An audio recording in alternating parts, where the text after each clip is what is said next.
he built a camper on it, like a half-ton flatbed. And so he was coming with me and my friend Paul, and then he just ditched us on the way down. I then went back to Connecticut. I don't know how he got where he had to go because he was in our truck. So yeah, he was not feeling well.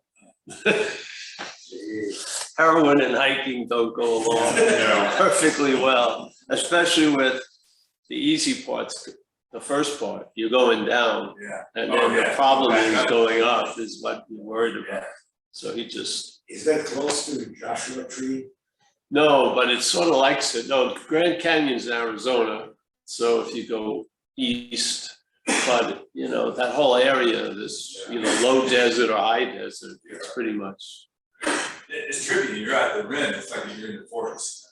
It goes like this too. It goes really wild. So it's really, it gets smaller down at the bottom, and it's just the Colorado River.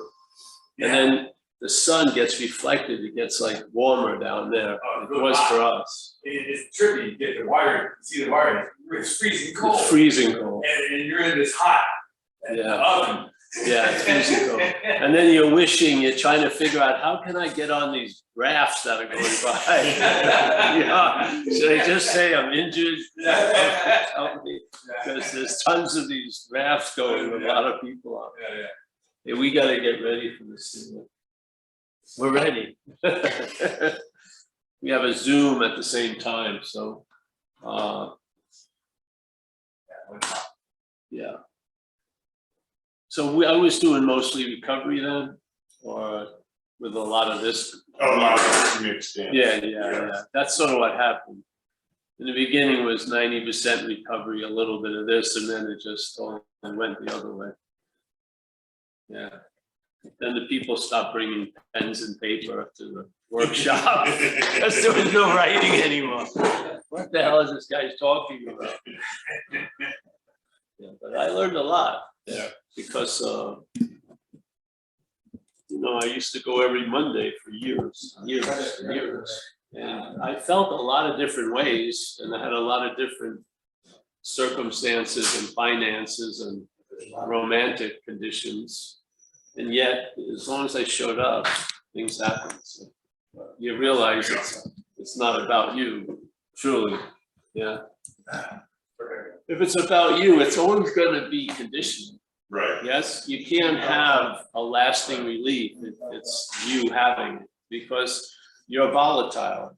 Yeah, the programming, it's shook up to begin with, and then it's easily shook up when situations change. Yeah, so you can't really rest on a shaky foundation. It just doesn't work. You can make it seem like it's, you know, somewhat solid, but that's conditional managing. And if some variable comes in, it blows it right up. Yeah, that's why when they have these retreats, it's really retreat from a lot of conditions so that they can control a condition, so that there can be a sort of a semblance of a foundation, and then things can happen. You're not getting calls and stuff like that, but as soon as you leave, that controlled condition is breached, so to speak. And then you know, that's what happens. You're driving from the retreat in maybe a couple of hours, the head just became dominant again.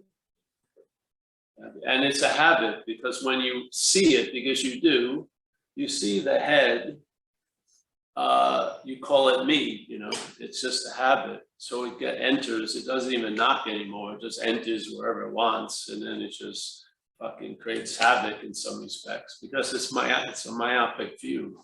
When it ever reads anything, it only sees it in one way, how it pertains to me. It doesn't see it in a larger panoramic view. So basically, all the information collated, like they say in the Course in Miracles. Are you gone? Yeah.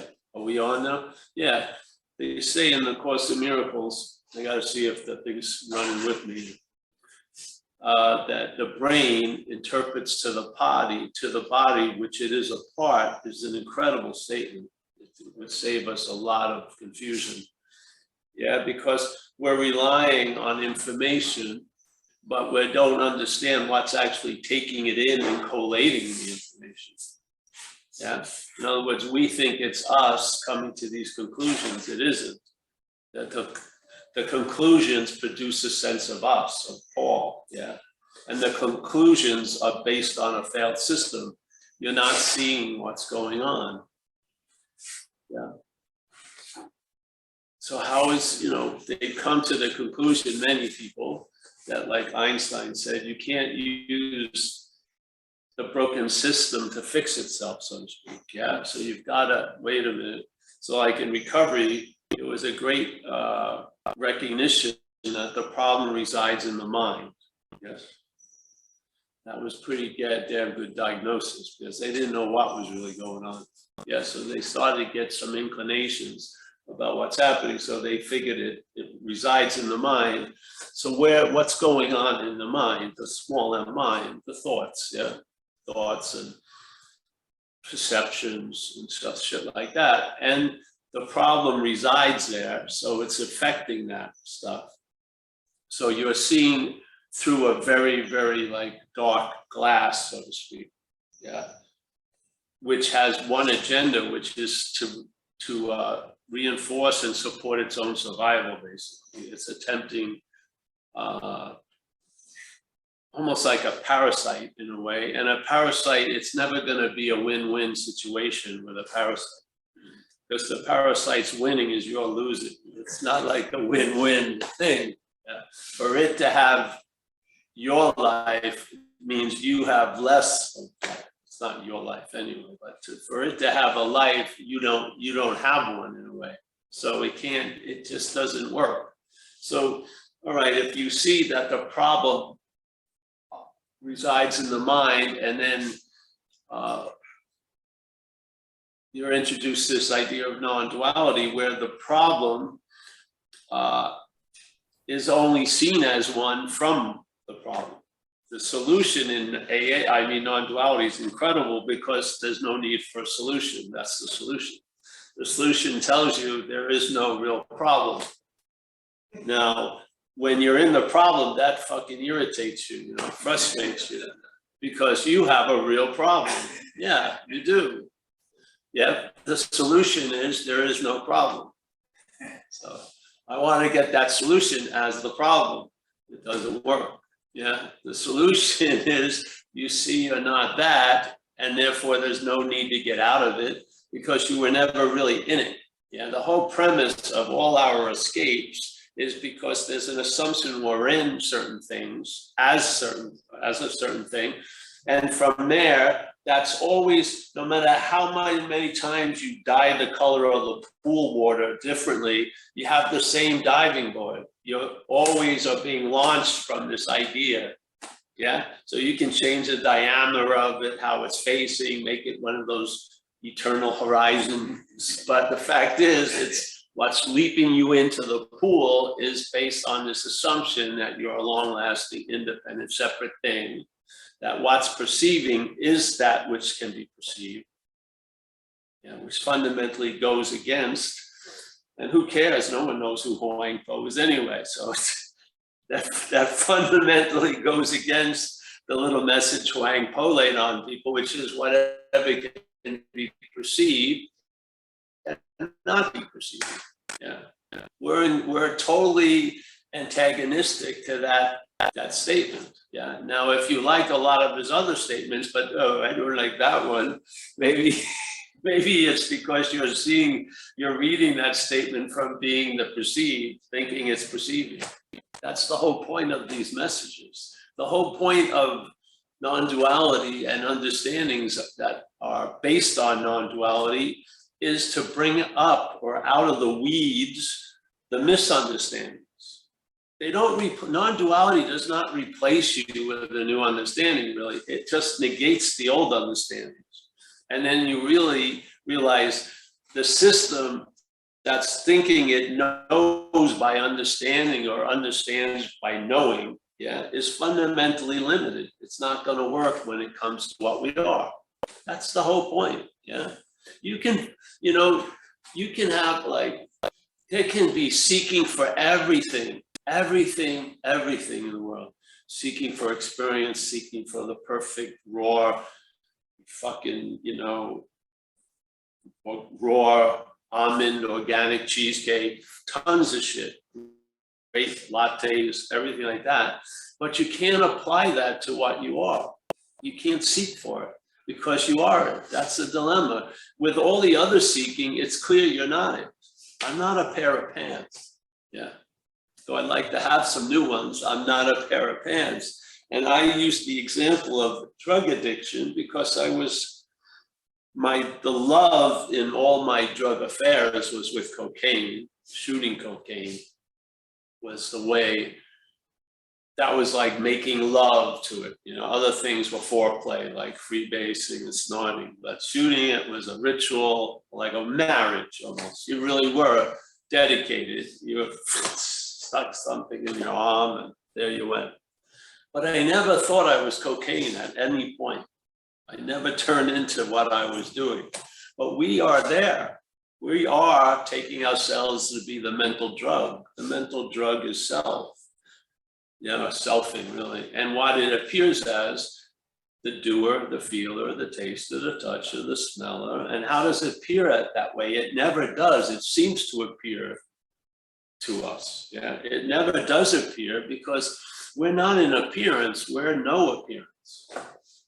Everything that appears is not of us. It may be of us, but it is not us because we are of non-appearance. Yeah. So appear away, it doesn't matter because you're not that in a sense. You're this, let's say, the space of all that. Yeah. So I saw a lot of drug addicts in my little life, and I thought my trajectory was pretty far out. I went out there pretty far, yet I never got close to taking myself to be cocaine. We are there. People start there. They're intoxicated with the identification as self. What is that but a drug? It's a mental one. Yeah. And the dealer is that thing yapping in the head all day. It's telling you a life scene from that point of view. Yeah.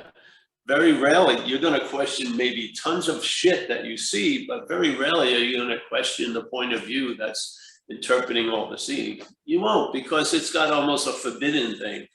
You're just so sure that you're this, there's no need to check it out. Yeah. Yeah. You have there's tons of leaks in the boat. You don't realize the boat sucks, instead of patching up the boat, just let it sink finally and see if you do. You don't. Yeah. Just like we used to say the story of the snake and the skin. The skin, so the snake, there's the snake, and then the skin of the snake. And in this case, the skin of the snake is taking itself to be the whole snake. Yeah, it's got the megaphone, it's talking to the snake all day. That is from the skin's point of view. So it always has its main Armageddon comes every year, which is the molting of the skin. Yeah, which is doomsday for the self, the skin. So the skin, Jack, talking as the snake, tells the snake to buy a lot of moisturizer, stay out of the sun, watch out for that rock, don't go there. It's trying to save its own literal ass. Yeah. Now the snake is just snaking. It's not volitionally shedding the skin. It's a thing it goes through. But from the snake's point of view, losing the old skin is a great move. It travels lighter. It's got shinier thing. It attracts female snakes. It's smoother. It goes over the rocks a lot easier. It's just a complete win. But from the skin's point of view, it's Armageddon. So it does not want the snake to realize, yeah, that when the molting goes and when the skin falls off, there's still a snake. Yeah. So it's talking as if there's not going to be anything there. And you can hear that. And at the same time, the silence of snaking can override that. You can. If you've been introduced that you may be this by seeing what you're not, which is the skin, man, maybe that which you never heard before will be very loud and clear when the skin is, fucking forecasting Armageddon and doing all this shit. You'll just rest in that. We talked about it from the course last week, the quiet center, you'll be resting there. Yeah, and all this yapping, yeah, may cause a little anxiety, agitation. It may stir the ethers, but it doesn't move a world. Yeah, you're not there anymore. And it doesn't, you don't need it to be 100%. All you need is to be 50.001%.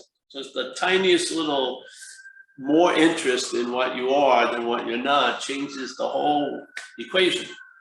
And when the equation is changed, it's shown that there was never a need to change the equation, because what you were believing to be so isn't, wasn't, and won't be. Yeah. But it produces effects. Yes, it does. On what? Things that appear. Yeah.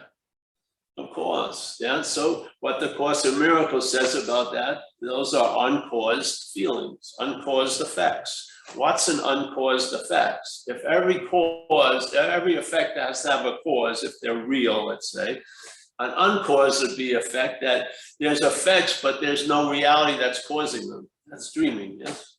So in dreaming, there's the whole aspect of dreaming is uncaused effects. Nothing ever happened, but when you're in the seeming conditions of the dreaming, that dream tiger is going to scare the living hell out of you. When you wake up from those conditions, the dream tiger won't.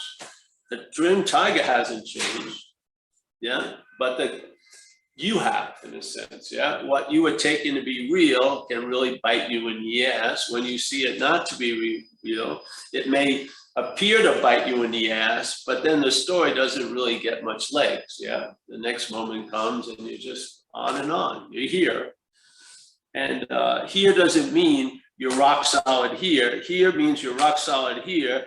And when things are moving, that isn't, yeah? So you're seeing, in other words, you're really on the surface of the screen, and then on you as that surface is the movie. So you're like on the screen, and then you're right, the movie's going like this. And the habit is that we're in the movie, yes? But yeah, and because this being the screen is always so, it may not appear to be so in time. Yeah. Just like we miss, you don't ever recognize what's always here. You usually need it to go and appear again to recognize something. Yeah, it's just the way it goes. So this idea of the screen, but here, so here, and then this used to take you, this used seemingly. Yeah, what you find is that which was taken wasn't you. Your head goes this way, but you don't go that way. So many people talk as if they went with the head.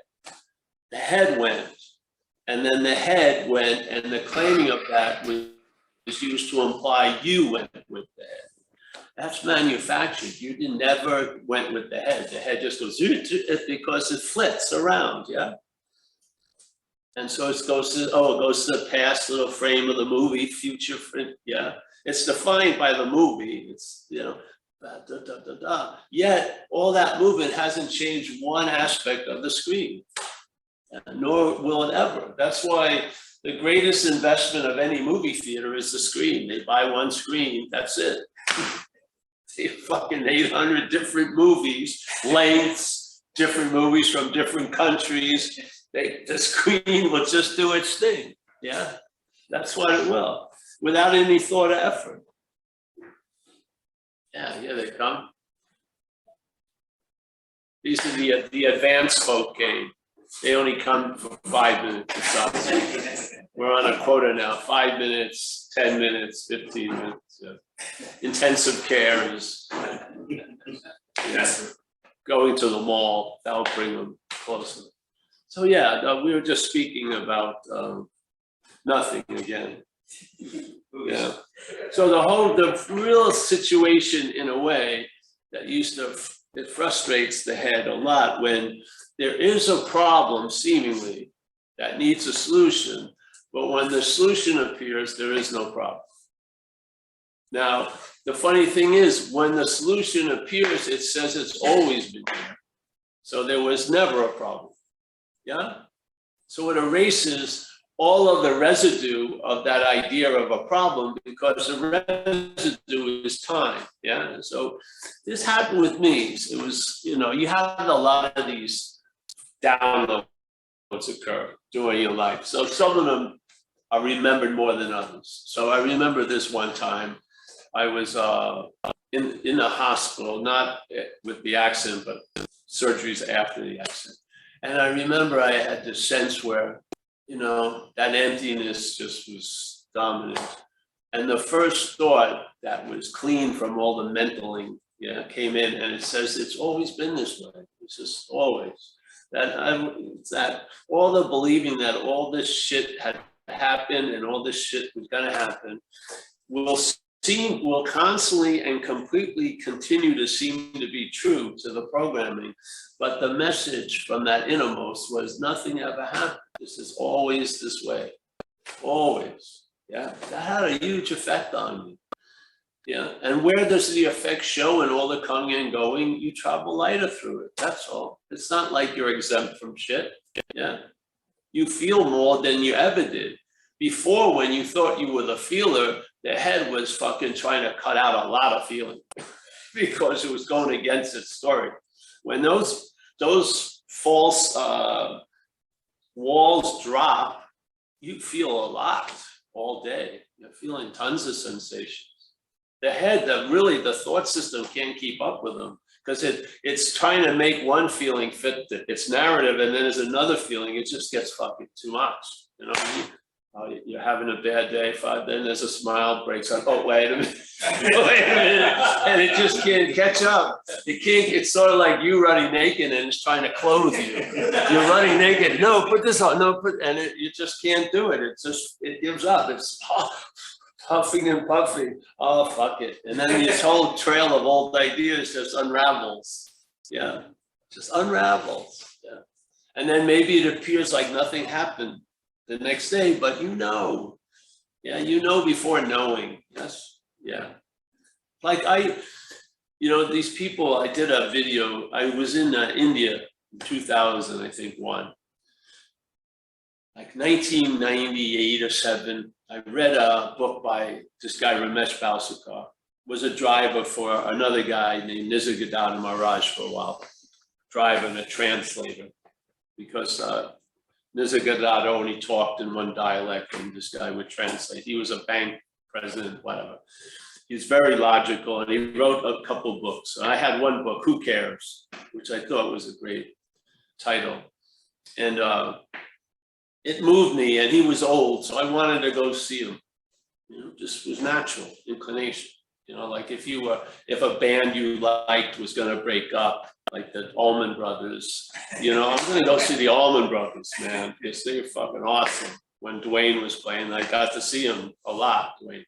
So go to the Allman, it's sort of like that. I'm gonna see this guy Ramesh. Now, obviously, I didn't ask, but no one wants to go with me. They're fucking in Bombay. You know what I mean? I never found a partner to go with me to India. It just didn't work.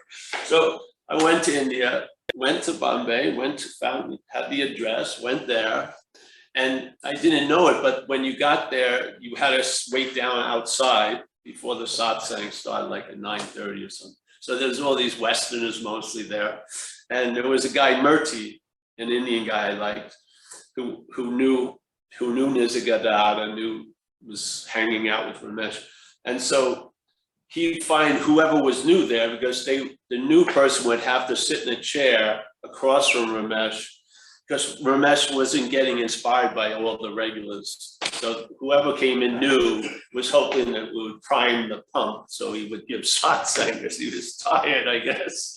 So I can't relate, you know. No, it's impossible. So I went up there, sat down, and then we talked. So, you know, that happened years ago. Someone sent me a video, and a lot of people send me videos. I very rarely watch them. It's not personal. I just don't watch them. They said, no, you got to watch this one. So I put it on. I see Ramesh, and there's the people, and I know the room. And then it's my voice that he's talking to, and he starts talking.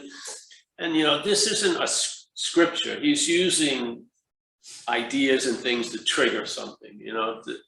They may not be kosher completely, but it didn't matter. So he's talking about, okay, look at this thing of presence, yeah? So let's say there's impersonal presence, which is not found or seems to be located in your body. It's just the context. And then there's personal presence. The idea of Paul, you know, Paul is like an emblem on something else, consciousness. And then the body, you put the emblem called Paul. So that would be the personal conscious presence, yes? So he says, all right, Paul, do you have a place to live in America? I go, yeah, I have a place. And he says, all right, so you have a house. So when you go to work, do you forget you have a house? No, I don't forget. Are you worried at 10 a.m.? My house, I don't, no. I have an assurance. I just feel I have a house, yeah? All the while, I'm at work. Now, I'm not at the house, yeah? But I know I have a house. I don't seem to be at the house. In other words, I'm not at the bottom of the ocean. I'm on the surface, but I'm still in the ocean. Let's put it that way, yeah? So, all right, so I'm at work. He says, you're not worried about, did I lose the house? Am I gonna find the house? No, says, so you as the impersonal presence trying to remember, no, as the personal presence trying to remember the impersonal presence, that doesn't work, right? Because what you're doing is remembering the personal presence. All day you're trying to remember the impersonal, you're remembering it as the personal. So the personal gets reinforced by your hoping, because you don't need to remember that you have a house, you have a house. You don't have to go to work and at every, you know, instead of a coffee break, remember having a house break, all right? I have a house, I have a house, I have a house. Get the back door note, I have a house, yeah? You have a house, yeah? You're done. You're the impersonal presence. All of the things that you believe or your head believes would exile you from it is not true.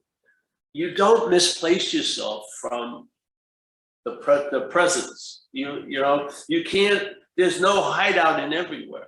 You're in everywhere. No matter how specifically somewhere you are, you're still in everywhere. The everywhere dominates the somewhere. The somewhere does not erase the everywhere, yeah? Our obsession with the someone in the somewhere can seem to make it so, but it doesn't make it so. This is the real relief. The relief isn't based on your eyes, what your eyes are telling you, what your head is telling you. It's based on something else. You just know you have a house, yeah? You don't walk around with the deed and call up your landlord. Do I have the house? You know, you have the house, fucking enjoy it, yeah? But I just gonna stay in the house. You don't have to stay in the house. Go to work, you're in Rome, do as the Romans do, but you're not a Roman. You've got your own, yes? This idea, it doesn't have to be all of, as the seeming personal presence, you don't have to try to make your whole life like the impersonal presence. You are the impersonal presence. Who or what are you trying to convince? Are you trying to convince the personal presence, which does, you don't need to, you're not that, yeah? Or that's all you can be trying to convince. Can't, remembering what always is a denial of what always is, yes? If you're trying to remember what's always is, instead of being obviously clear you're being what's always is, it's a denial of what always is. Your desire to remember it is a denial of it. Yeah, because you are the impersonal presence. So it's denying itself in this little dream as the personal presence by trying to remember and arrive at and get the impersonal presence. You are the impersonal presence. It doesn't, the fact of you are the impersonal, I'm gonna always switch it, I'm gonna practice this. You know, the idea that you're the impersonal thing is not based on the conditions of the personal presence. Like we were sharing earlier about the dry dock days. I spoke at those things and there was juice in that room, powerful juice. And it had nothing to do with Paul's conditions, because I went through many of them over 16 years of conditions. And some of them in my head, I was kicked out of the possibility of being a conduit for anything, at least 85% of the time, but I still showed up. And I was proven wrong. I wasn't. The head was constantly proven wrong over and over time. Sinus infections, flu, waiting to see if I have AIDS, girlfriend leaving me, shit like that. As long as I sat down and showed up, the demand was bigger than me and the people in the room. Something happened, and that's the fact. So what does that tell me? It tells me exactly what we're sharing now. The impersonal presence is a minor player in the whole, I mean, the personal presence in the impersonal presence, yes? Your role isn't necessary because you are the impersonal presence, yes? The more you try to become it as what you're not, the more you're reinforcing what you're not. You gotta see it, because it's one of the typical equations we smash everything into, yeah? And then we get frustrated when it doesn't work, and then we hold out. I know they're telling me I'm not gonna get anything, but I'm gonna get something. I'm gonna get something. No, you're not fucking getting anything. No, I'm gonna get it one day. No, you're not. You're not getting it one day. Come on, I'm gonna give you $8,000. Well, maybe you'll get it. Yeah, let me tailor make the message to fit my financial donor system. Oh yeah, I think so. Keep coming. You're almost there. No. But in fact, no, you're not getting it. Hallelujah. Can you imagine if we could have gotten this? It would have been fucked completely.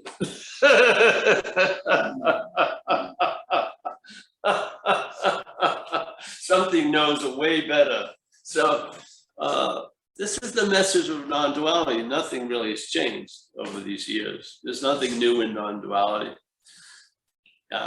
You know, oh, we discovered a back door. It has 50 pages of what to do. No, it's not there. That could be a Vita, maybe they can call it that.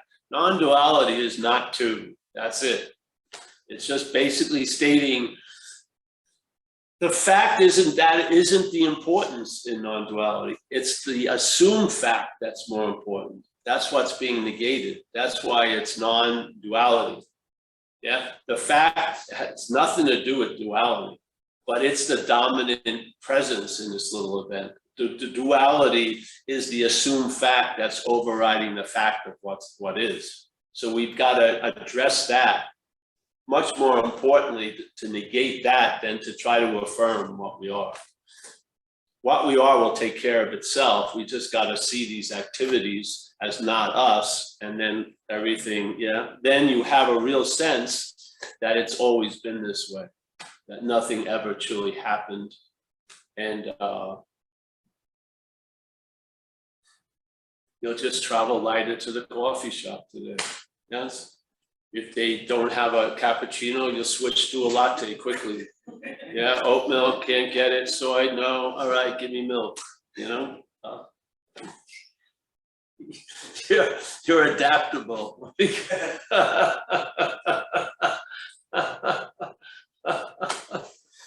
Yeah, it's just a simple message, but you know, 15 years ago we met.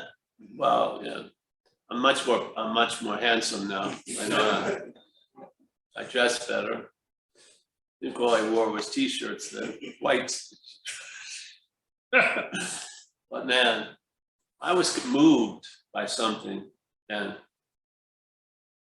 I'm not so moved as much, but I am that something.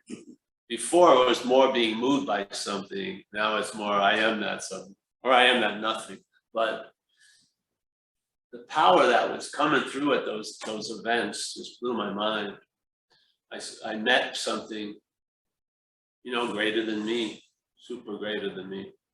And then the me dwindled, hopefully to a sufficient amount that the water would go through the hose unimpeded. Yeah, it didn't matter all the cracks and the crimps in the outside. The inside was good. It could move right through. Yeah. And then, you know, as soon as the non-duality became more dominant, I lost my whole consumer base because people want something. They do. They want something. They don't want to be free. The head wants to be free as me.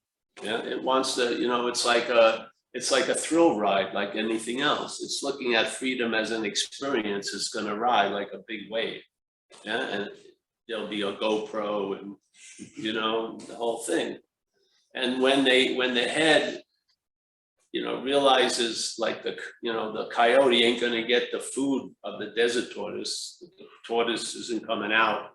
The coyote realizes it and splits. We don't. We just keep on fucking demanding that tortoise to give up some of that flesh. But we think experience is going to do something. But obviously, it's great to have experiences, but they disappear. If they were a bank account, you'd call the bank and you're overdrawn. You have no wealth or value really. It's experiences, they're great, but they don't, and you can have tons of spiritual experiences, yet never even question the idea that you're not awake or awake. Because I found that people can be very clear about everything, but not this. They can be completely clear why they are where they are, but not the recognition of this act of being identified as something else. So, when I was giving those talks and it led me to this message, it stopped at this point because it was so clear to me. If you don't see this activity, this mental activity, you're going to be looking from it. It's just that simple. And usually it happens so quickly, you're not even looking for it. You just assume you always are looking from it. Yeah. But if you see, because what we are is not of time. So no matter how fast the mental runner is in time, it can't beat timelessness, because timelessness never has to arrive. It's just there. And so you can see what comes after. You can see what arises. And what arises is an assumption that you're already there. But you never see that what is being assumed to be already there, because there isn't. It's just an assumption that gets like taken to be for granted, and then the imagery of the mental state, picturing it as a body all the time. So all your senses of being the doer and the thinker and the one who's conscious and all like that, all pinned on the like the board of the body. Yeah. So when you feel like you're a doer, you're pictured as a body. When there's the sense of being the thinker, the thinker is pictured as a body, which is pretty crazy. The thinking is pretty subtle activity. We're not even digesting our own food, but we are the thinker of these very subtle fucking celestial objects called thoughts. I mean, it's a stretch of arrogance. You would think that rubber band would have broke, but you keep mending it, I guess. It makes no sense. But but then, you want to shoot for the stars. It's just better to look at how things are working right where you are. Yeah. Is there something before everything starts? Yes, obviously. There's an onness. Yeah. And then things arise in that onness. Yeah. And some of the things that arise in that onness are just comings and goings. Other things that arise are implying something. When they show up, they said something else has already been here, this is what selfing does. Selfing is an act of implying something is already so that was never so. Yeah, so it says, you're going to be fucked, and that assumes that you were something before being fucked. Yeah, but you weren't. It was just, you're going to be fucked, really. Yeah, but it always has, the meaning of it is because there's something that was fucked that doesn't want to go on and on. So it's simple. If you just call it what it is. People use the word consciousness. Onness triggers an event, yeah? So we see things in a dualistic manner because the event is based on a premise of separation, yeah? So no thing gets separated into thousands of things. And so we have contact. things, thoughts, feelings. Those are subtle things, but then you have, you know, trees and people and stuff. There's that contact. So that's the initial bang, like the big bangs, bam. Then the mental state, yeah, gets a smell of something. And so it sees, oh, there's doing, there's something's doing, there's no something doing, there's doing. And it claims it to, and then it writes a story about the doing that totally underemphasizes the doing, and it emphasizes the doer and the done. Yeah. Now, oh, so what? Yeah, all right. If one stitch went that way, so what? That didn't affect the sweater, the shirt, or whatever. I have the dominant, you know, pattern. So the one, but if the whole fucking thing is that, you're going to take it to be the whole shirt. You won't see the flaw, FLAW, as a flaw. You'll see it as the shirt. Yeah, because you're not seeing it. Yeah, it's every time there's just conscious contact. Yeah, that's the world of ing, you know, seeing, feeling, tasting, touching. The head gets a smell of that, claims it, and it uses whatever it is, spiritual action, washing the dishes, it doesn't matter, which I thought it did. I thought certain things wouldn't be touched by it. I did. I was under an assumption that there were certain activities that were above this like, you know, like a lotus above the mud, but no, they're all saturated with mud. Yeah. So there's the yin going on, the head claims it and implies that there's a someone either doing it or being done to by it, or observing someone else being done to by it. Yeah, but there's a someone. So that which came after, which is the idea of being a someone, is now placed before. So you take the place of consciousness. So you can't erase that, let's say, consciousness. So the head does the next best thing.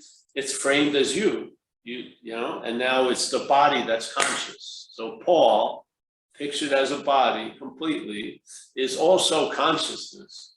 So you've got this duality right there. So subjectivity is a big nuisance to its story.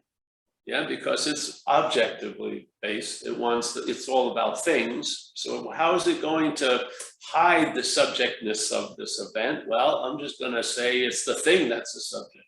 So now the thing, the object is the subject. Yeah, that's what the essence of what non-duality is negating, is this idea that the object is the subject, that which can be perceived, which is an object, is not what's perceiving, which is subjectivity, if you want to call it. Yeah. So the subjectivity, yeah, cannot be an attribute the object has. Yeah, it has nothing to do with the object, to tell you the truth. But the head makes it like a hybrid. Yeah. So now it's got the subjectivity. So yeah, Paul's seeing, hearing, feeling, tasting, touching, but it's Paul that's seeing, hearing, feeling, tasting, touching Paul. And let me remember Paul, like incessantly. Oh, I picture Paul as a body. All right, so Paul, the body is what's seeing, hearing, feeling, tasting, touching. All right, got rid of all the other possibilities. That's the basis. Let's go, you know, day in and day out. All the yearnings and disappointment, frustrations, this shit and that. Getting tons of experience and have them all disappear, all this going through, and yet never looking at the basis, yeah, of why the cup hasn't emptied. It can't hold anything that's put in, but it doesn't need anything. The emptiness is the thing. The emptiness is the thing of the cup. We see it as something to fill, but it's not. Just like in AA, we used to talk about this, they call it the God hole or something. It's like, I feel like I have a hole. I said, yeah, you're trying to fucking fill it. Something wants to come out. You're blocking its fucking, you know, let me said, no, don't fucking do shit. It's, you know, yeah, it'll come out. So I feel fundamentally, because we walk on like mental crutches, we do. This is the vehicle, this is the programming. that it's totally ass backwards, really. Like we share about that there's a great meal going on and you're thinking you're missing it because you're just facing the other way. There's the table and you're just facing, looking at the kitchen door. When am I gonna get my thing? I can almost smell it. Yeah, just fucking turn around. But you realize this can't turn around because you are that way already. This is all seemingly so. You're not facing backwards. Yeah, we're taking a whole story that we are facing backwards and it's called facing forward, but it's a story. Yeah, we haven't left the screen and we don't get caught in the movie and we don't get washed away and then the romantic comedy with Jennifer Aniston takes the place. It doesn't go that way. You are that. Yes, so why not allow it to soak into the movie instead of trying to get the movie to soak into the screen? The screen can pull it, go into the movie. It can, yes, yeah. It can, like a painting that appears not by putting paint on the canvas, but having the paint bleed through the canvas. Yes, yeah. To me, that's like the horse in front of the cart. Blue is blue, red is red. You're not looking for what can't be found. Yeah, you have certain clarity. And a lot of those misunderstandings, they don't have your legs anymore to run around with, you know, they've been cut down. And yeah, you just come here or wherever you do, have a coffee, go home. You know, my health has really been great. You know, so the action figure isn't that disturbed. The head is like a vacant lot. You know, there's a couple old cars parked there. No one's come to collect them. You know, I'm just in the booth, just like that. All I see is same old stories spinning out. Those kids.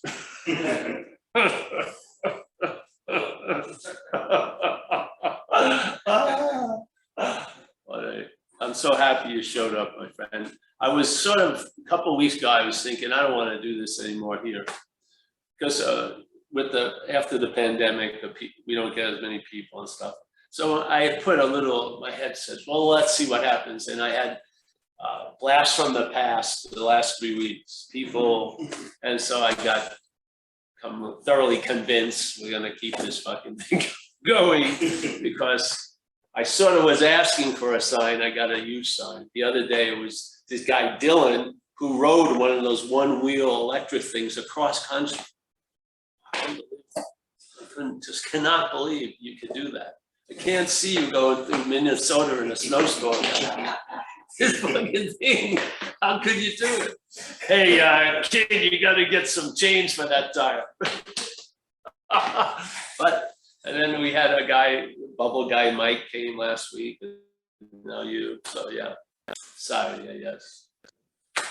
I've been corrected once again. Thank you. Before it was like, boom. Now subtle, yes, all right. So you want to ask we have a Zoom going on, so yeah. If you ask any questions, anyone here? No? All right, there you go. I thought I said no. You want to sit in the chair over there? Yeah, why don't you see here, honey? Yeah. And then you've got to wrestle 3 crocodiles. And then, yeah. And then, there you go. Yeah, so they can just hear it from the mic. By the time I get to my question, it's not, I mean, I don't even. I feel like I'm at a job interview. We're gonna need a background check. Bye. Yeah. So I like that example you gave about home. Home, yeah. Just, that you know that you have a home. Yeah. But But this kind of home. But the home has a mortgage. It needs new plumbing, and yes. Right, but what I'm saying is that I don't know that home, the one that I'm talking about, Yes, you do. Hmm? Yes, you do. The thing that you're not doesn't know it. You do. So what I'm conscious of, what I'm conscious of is, okay, there's 2 things: fear of death and not having contentment. Like there's something that's not content. So Yeah, let's say which is fear- not you. Fear of death and then desires. All right, so let's not jump on those. Let's use them to look before it, all right? Who is it that has the fear of death? That which dies, yes? Right, Jyoti and. No, not Josie. That's not you. Yeah, So who has the fear of death? that's a good question to ask yourself. Who has the fear of death? If it isn't you, it doesn't invalidate the fear. We just want to know there's an assumption that it's you. We're like to look at that assumption. I don't believe it's you. What comes to my mind is that when things like that come up for me, there's a part of me that says, well, you know what, this is not really you. So let it go, or in that moment, but you know, I mean, is that what I'm supposed to be doing? Is just No, not pay attention Just- to it because it's still there. no, it's not. See, that which has attention to it isn't gonna pull the attention away from it. Right. So you just tell the truth and just sit with that emptiness when you ask who it is. That's a fear, afraid of death. Yeah, you don't know what that is. That's the great news, because you are it. How could you know it? You are it. You are that silence. See, this is something, when we speak, we're speaking from a relative fact. That's not a fact. We think we start here. We don't start here. This is after. We start from what we're talking to. That's where we start from. We start from that which doesn't have a fear or doesn't lose a fear. There's fear, arises, shit like that, but there's no ownership of it, yeah? It's different then.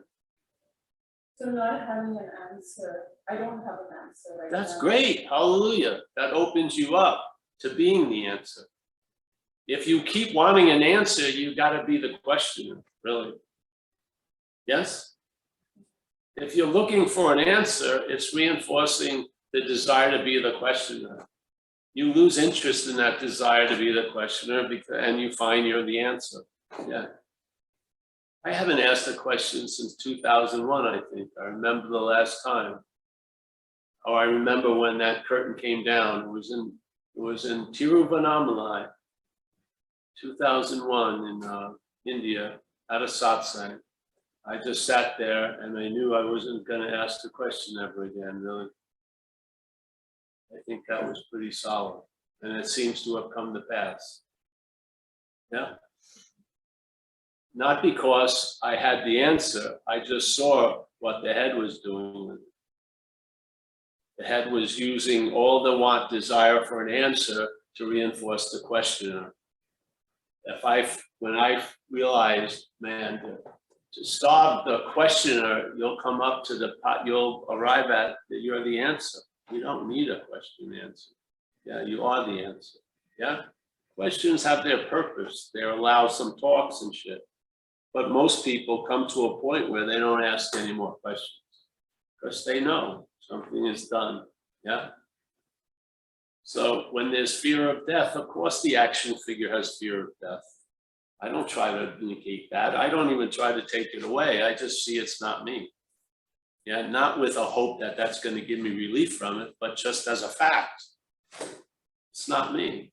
Yeah.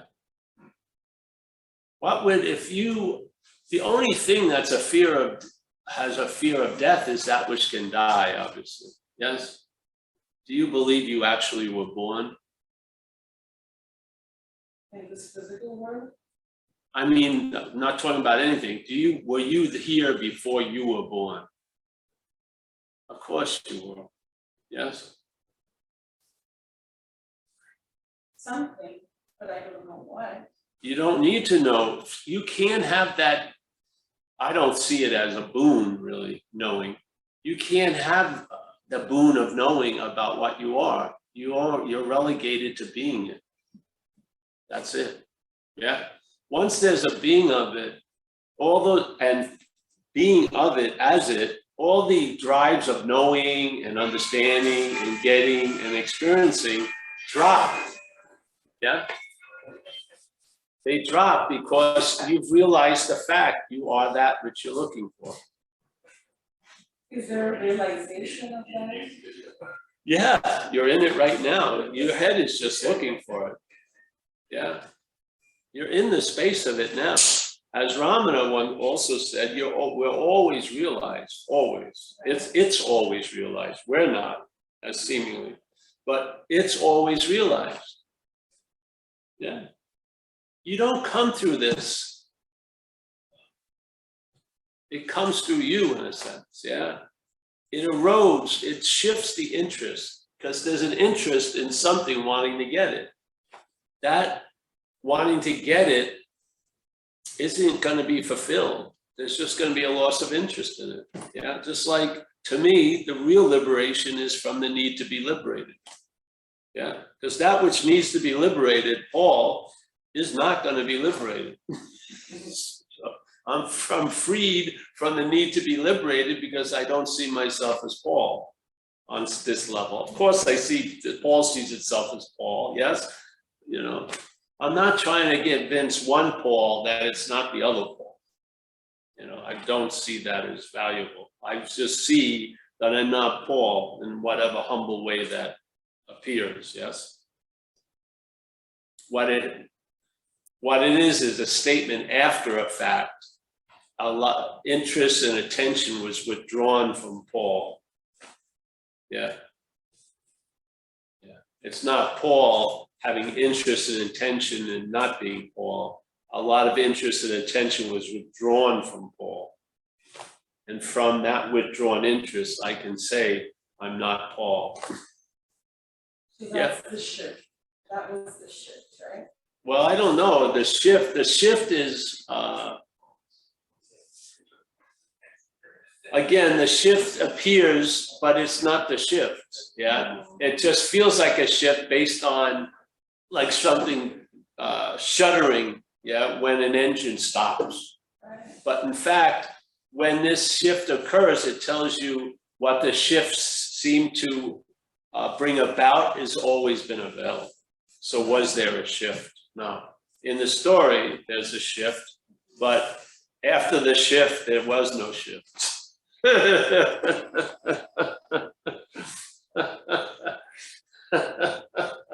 Because then there'll be an addiction to shifts. I had a little shift. I thought it was a big one, but that guy had a real big one. I need a bigger shift. And now it's off and running again. Yes, I'm looking for a shift. You know, pay whatever it costs. Right. I'll If you work can really shift hard. me, I'll pay you. Oh, well, okay, let me think about it. Yeah, I No. just kind of feel a sense of, I think it's the mind, you know, sometimes. I you know, feel- honey, it's, hey, it's listen, just, you know, like a frustration or just like. we try to be nice here. We pull out the rug and we have a lot of cushions. But we're gonna keep pulling out the rug. Because that's what it's, while you're being rug, it's pulling out the rug onto me. There's no exemption from satsang, yeah? Right. You know, the pulling out the rug is to me, true compassion, true love. Right. Because I don't want you to have any false floor to stand on. What's the point? They're all gonna they're gonna create so much concern and anxiety, they're not worthy of the term floor, F-L-O-O-R. Yeah, they're not sound. I want that all that shaky shit looking for stability, fuck it. Just recognize everything is unstable and then there's a stability there somewhere. Yeah. Yeah, it's like this pattern, you know, like knowing that this is not real, but even still being sucked into it every day. Of course. You know? Well, your head is, because the head's saying it knows it's real, not real. Right. And then it also knows it as real. That's duality. So it's real, not real, real, not real. It's like a ping pong game. No one's interested other than you because they're playing at the same time. There's just tons of ping pong tables going off. Real, not real, real. Right. I hope real, stabilized. No, not real. Oh, stable. Right. Hold them. Oh, you. No. Right. Yeah. Yeah. So you're neither of that. That which wishes for stability is not stable. What's stable doesn't wish for stability. And that's where I don't have the answer yet. Or I don't know. Yeah, don't worry, you'll lose interest. You won't even care about the answer. Right, I mean, losing it. That's the point. See, before I thought answers were gonna do a lot more than they've actually shown themselves to do. After a while, you realize, another answer. It demands more shit of me that I don't wanna do anyway. So let's just stay dumb now. Thank you, show me all, yes. Yeah, I'm getting crankier though in my older age. I can see that. I'm not, but Paul is. I could be one of those ordinary people. Who's calling? It's not me, forgive me. Yeah, yeah, honey, you're just you're just in good hands. Yeah, all this stuff is fluttering of imaginary wings. They're gonna chill out, yeah. If not, you're just gonna lose interest in them. They don't have to chill out. You'll lose interest in it, yeah? I can't wait, Paul, I can't wait. Yeah, I know. Yes, Ready for the next one? yes. Here we got Tom by chat, who's. I'm not working for Mike. This is another job interview. Forget this. Tom says he's happy to verbalize the question, All right. and then Oh. Dave can go next. Oh, yeah, Tom again. I saw you a couple of weeks ago, Paul. Back again, thank you. I can't, hold on. Oh, you turned the volume on, okay. Can you hear me okay? Yeah, are we good? A little bit, yeah. Wait, we're getting a little higher. Okay, Yes, good. yeah, okay, listen, about 3 months ago, I was having kind of really hard psychological, psychiatric, want to kill myself time, and psychiatrist came to see me and like said, oh, you take metazapine, take sertraline, take this apine, that apine, and then I just kind of did it, and I tried it, and I just got really sick, and then he came to the point and he said, I really don't think they work anyway. And he said, do you know what, Tom? You should really look at a couple of things in your life. Look at the trauma, possibly in your past, but also look at Paul Hedderman or Rupert Spira and look at the... Not Spira, Hedderman. Yeah. And he said, like, kind of check these people out. And I don't know what happened, to be honest, Paul, but things have started to just slowly evaporate. The past doesn't seem that important anymore, and the future doesn't really seem that important anymore. But I do get drawn backwards and forwards from it, and it's a bit like the Wizard of Oz. You know, you kind of like the green curtain, see who's pulling the machine, and there it is. Yeah, I get it now. And it's like, but I also think that kind of, did I have to go through this kind of calamity to reach this point in my life where I can almost experience this kind of avenue of openness, you know, and just, you know, and like yourself, you went through addiction and, you know, cocaine and alcoholism. Is it what you know, everyone on this platform here right now, are we all, you know, are we just like, are we the, not so much victims of selfing, but, you know, if everyone has, hey, I'm just had a happy life, then great, you know. Yeah, is it, does calamity bring us to non-duality? I think that's the question. It can, Yeah? it doesn't, it's not like, it's not written in stone, but Yeah. anything can bring us to anything.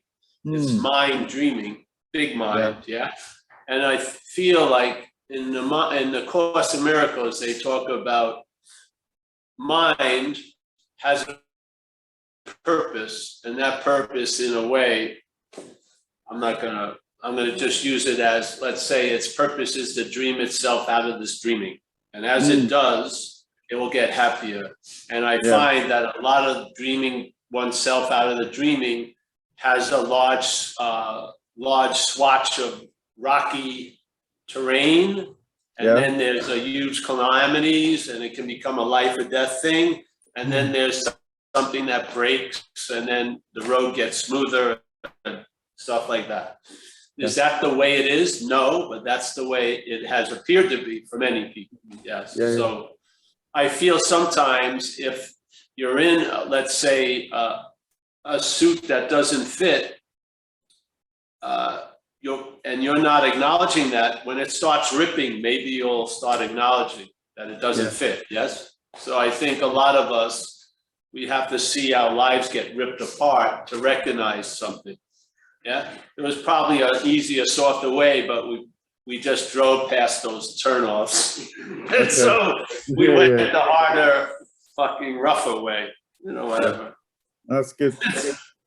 I guess it's kind of like I kind of saw you on YouTube a couple of years ago. You were in London. There's a couple of like really good little bits in that talk you gave that just went really hit it. Are you going to come to this side of the pond again soon? We will when things get a little clearer, I feel. Yeah. We've been to Italy. We were just in Italy in August, September. I like London a lot, so yeah. If my friend Richard will still have me, we'll probably come there. Richard is my handler. He lives in High Castle. I like staying up there. So yeah, well, hopefully we'll do it. Okay. That'd be lovely. Anyway, so anyway, we're going to go to Dublin, but we may have a thing in Italy in September, so people from Europe can come there. That'd be lovely. Anyway, so I just kind of just to put something into perspective here. This is like for me or myself in actually being on this platform. You know, this is probably going to get recorded on YouTube and it's open to the big wide world. Like a year ago, I'd be like, no way, pal, no way. Yeah.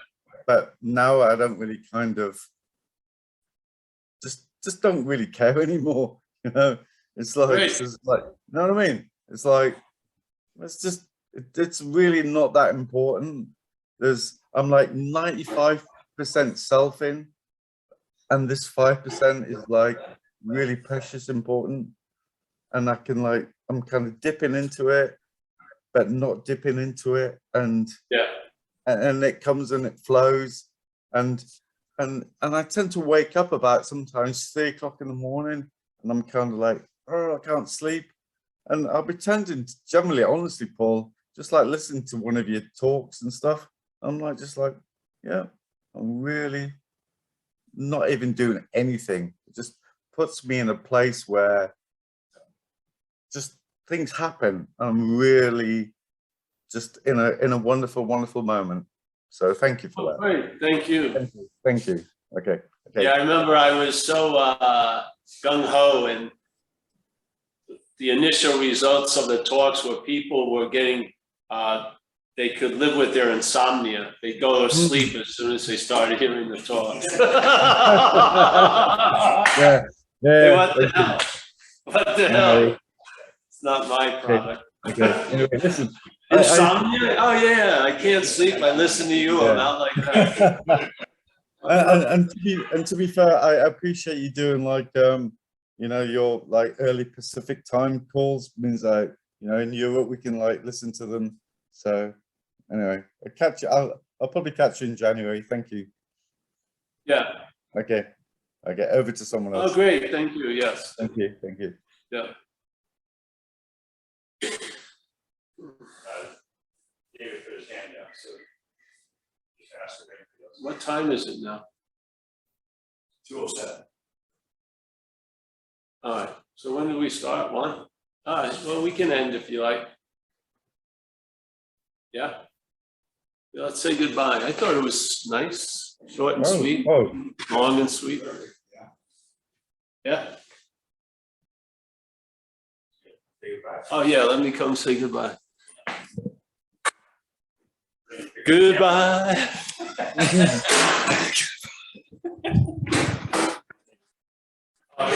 Oh, yes. Thank you. Stay out of the picture though. We don't. Let me say hello to everyone. All right, we're gonna say our goodbyes. You know? What? Yeah. You see? Yeah, I can see them. Fine. All right. Hey, thanks, Tom. Thank you for that Thank lovely you. share. I'm happy Thank it's you. working out. Thank Can you hear me? Yeah. David? Nice to see you, David. Thanks, I Paul. don't think That's that's- great. Nice to see you. We got Tanya. Tanya, I'm very happy with Tanya. Tanya seemed to have dropped a bundle of anxiety. That's pretty cool. We got Thank you, Johannes. Hmm? Thank you, Paul. You're It's welcome. Tanya. Welcome. Nice to hear. I can't see you, but nice to hear from I you. know it's because I was just not ready to be on camera because I look awful, but Okay. Well, you can see I broke that rule. So yeah. no, you look great. Johannes, nice to see you from Germany. Roman from Germany. Tariq from Dover, New Jersey. Mike C. He's from Bed Bath and Beyond. Emphasis on bed. We got Robert French, my favorite Kiwi. We got Anu. There she is. Nice to see you, Anu. Tommy, I never see you, but I feel you in there. Christine, I don't know if I've met you before. Nice to see you, Christine. We got Chris. Oh, Chris, nice to see Chris drop in. I know him from both coasts, the East and the West. Lender O'Driscoll, honey, nice. Sylvester, the man before the blinds. Yes. The man before the blinds is not blind. Very good. We got Craig May. Yeah, nice to see you, Craig. Oh, there's Walter, our friend from, our ne'er-do-well from Netherlands. Yes, there he is. Kenneth from Vancouver. Nice to see you, Kenneth. Emmanuel, I think we got him. Yes, nice to see you. We got Lisa M. Nice to see you, Lisa. Very nice. Nanette. Oh, we got, this is like a power pack 2 here. Lisa and Nanette. Wow. And oh, wow, Chris G. That's a threesome. We got PK from Long Island. Wow. Gary C. Hey, thanks, Gary. Thanks for the donation. Appreciate it. Mary G. Yeah. Stefan on having never left. Elvan. Nice to see you, Elvan. Yes. Who else? Oh, we got Elaine. There she is. My other freaking character from Carl and Elaine. Yes, nice to see you. Mickey from Madeira. Connor from Dublin. Michael Stacy, Sina from Sonoma. Christy, Jess from Dublin. Deborah. Oh, Deborah from Alberta. Sue K. She, I'm awash with lattes. Sue K sent me money for lattes. Rich A. Nice to see you. Christy. Nice to see you. Anyone else, bro? Oh, fantastic. Hey, thanks so much. And we will be here on Tuesday. Yeah, the same. Next week, there won't be a live meeting here. We're going to have a meeting at the house, at our house. And we'll have the Zoom. We're going to have a Zoom at 1 and at 7 on Saturday. And we're going to have a Zoom at 7 on Friday night from the house. And then Sunday at another meeting. So at 11 in the morning, all right? So some of you, I'll see you live, so make sure you wear some pants and stuff. Yeah, I want to see those shoes. All right, thank you. Yep. Oh, yep. Yep.